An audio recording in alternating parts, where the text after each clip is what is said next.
Hi friends, நம்ம இன்னைக்கு சிறகடிக்க ஆசை பாப்போமா? பார்க்குறதுக்கு முன்னாடி சேனலை ஒரு லைக் போட்டுட்டு எனக்கு சப்போர்ட் பண்ணிட்டு உள்ள வாங்க, வீடியோக்குள்ள போலாம். மீனாவும் முத்துவும் ஏதோ பேசிக்கிறாங்க. பேசிக்கிட்டு இருக்கையில அப்புறம் பார்த்தீங்கன்னா, முத்தோட சின்ன தம்பி இருக்காங்கல்ல, அந்த ரெஸ்டாரண்ட் வச்சிருக்காங்களா, அவங்களும் அவங்க ஒய்ஃப்க்கும் ஒரு சின்ன வாக்குவாதம் போய்க்கிட்டு இருக்கு. என்னன்னு பார்த்தீங்கன்னா, "ரோகிணி செஞ்சது ஒண்ணும் தப்பில்லடா. அவங்க வந்து அவங்க லைஃப காப்பாத்திக்கிறதுக்கு தான்டா பண்ணாங்க." அப்படின்னு சொல்லி அந்த பொண்ணு சொல்லுது. அதுக்கு இவர் சொல்றாரு, "அப்ப ரோகிணி பண்ணது தப்பில்லைன்னா, என்னைய லவ் பண்றேன்னு சொல்லி ஒருத்தி செய்றாளே, அதுவும் தப்பில்லையா?" அப்படின்னு சொல்லி கேட்குறாங்க. அவ ஆசைப்பட்டது வந்து அடுத்தவன் புருஷனுக்கு. இவங்க ஆசைப்படுறது வந்து தான் புருஷனுக்கு. அதனால இதுல ஒரு தப்பும் இல்ல. அவங்க செய்றது எனக்கு கரெக்ட்டு தான் தோணுது அப்படின்னு. "என்ன நீ திடீர்னு ரோகிணி பக்கம் சாஞ்சுட்ட? ரோகிணிக்கு சப்போர்ட் பண்ணிக்கிட்டு இருக்க?" அப்படின்னு சொல்லி அவங்க வீட்டுக்காரர் கேட்குறாரு. "அப்படியெல்லாம் ஒண்ணும் இல்ல.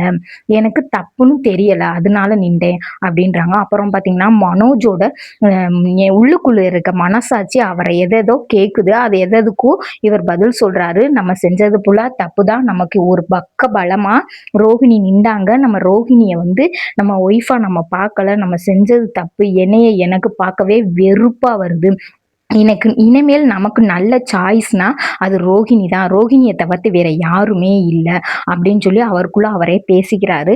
அதுக்கப்புறம் பார்த்தீங்கன்னா, நம்ம முத்துக்கு ஒரு ட்ரிப்பு வருது. அந்த ட்ரிப்ப அப்படியே வேற ஒருத்தவங்களுக்கு மாத்தி விட்டுறாங்க. திரும்ப ஒரு ட்ரிப்பு வருது. அந்த ட்ரிப்புக்கு அவர் போறாரு. போகையில அந்த இந்த மீனாவ கத்திய வச்சு அறுத்திருப்பான்ல, அவன பாத்துடுறாங்க. பார்த்த உடனேயும் ஓடி போய் புடிச்சு அவன அடி அடின்னு அடிச்சு அவன வந்து கேட்குறாரு. கேட்டவுடனே அவர் சொல்றான், "நான் சொல்லலையே, நான் குத்தலையே, நான் பண்ணலையே." "ஏய் பொய் சொல்லாத, சொல்லு சொல்லுன்னோனே." கடைசியில சொல்றான், சிந்தாமணி அக்கா சொன்னனால தான் நான் செஞ்சேன்.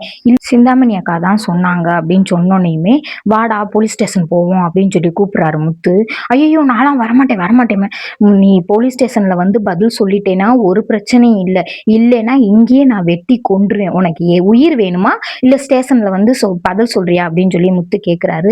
சரின்னு சொல்லி போயிருப்பாருங்க. ஸ்டேஷன்ல சொல்லிருவாங்க போல. அதை நமக்கு காமிக்கல. அப்படியே இங்கிட்டு பார்த்தீங்கன்னா, சிந்தாமணி வீட்டுக்கு போலீஸ் வராங்க. ஒரு பொம்பளையாள் போலீஸ், 2 ஆம்பளையாள் போலீஸ் வராங்க. அப்ப சிந்தாமணி அம்மா வந்து அப்படியே கூலா பதில் பேசுறாங்க. "என்ன, நான் தான் அன்னைக்கே உங்கள்ட்ட சொல்லிட்டேன்ல, திரும்ப என்ன?" அப்படின்னு கேட்குறாங்க. "இல்ல, கம்ப்ளைண்ட் வந்து குடுத்துருக்காங்க. அந்த குத்துனவனே பதில் சொல்லிட்டியான். நான் சிந்தாமணி அக்கா சொல்லி தான் செஞ்சேன். 1000 பேர் 1000 சொல்லுவாங்க. அதுக்காண்டி நான் வர முடியுமா?" அப்படின்னு சொல்லி சிந்தாமணி கேட்குறாங்க. சிந்தாமணி கையால் ஒருத்தவங்க இருக்காங்களா, அவங்களும் கேட்குறாங்க. அந்த ஆளை போட்டு ஒரு அடி போலீஸ்கார் குடுக்குறாரு. குடுத்தோனே, "அம்மா மரியாதையா நீங்க ஏறுனீங்கன்னா நான் மரியாதையா கூட்டு போவேன். இல்லைன்னா கையில விலங்கு மாட்டி கஷ்டப்பட்டு கூட்டு போற மாதிரி இருக்கும். எப்படி உங்களுடைய நிலைமை?" அப்படின்னு சொல்லி கேட்குறாங்க. சரின்னு சொல்லி சிந்தாமணி அக்கா கார்ல ஏறிடுறாங்க. ஏறினோடனே சத்த நேரத்தில் பார்த்தீங்கன்னா, ஊர் உலகமே சேர்ந்து சிந்தாமணியை கரைச்சு கரைச்சு ஊத்துறாங்க. எல்லாமே தெரிஞ்சது தானே, நல்லது நடக்கையிலையும் மக்கள் பேசத்தான் செய்வாங்க, கெட்டது நடக்கையிலையும் மக்கள் பேசத்தான் செய்வாங்க. அதை கேட்டுக்கிட்டு சிந்தாமணி அம்மா கார்ல ஏறினாங்க. இதோட இன்னைக்கு நாடகம் முடியுது. நாளைக்கு ஒரு ப்ரோமோ போடுறாங்க. அதையும் இன்னைக்கே நான் பேசி போட்டேன்னா, நாளைக்கு உங்களுக்கு கேட்கையில அது சப்புன்னு தெரியும். அதனால நான் அதை நாளைக்கு பேசி உங்களுக்கு போடுறேன். சேனலை எனக்கு சப்போர்ட் பண்ணுங்க. பிடிச்சிருந்தா ஒரு லைக்க போட்டுக்கோங்க.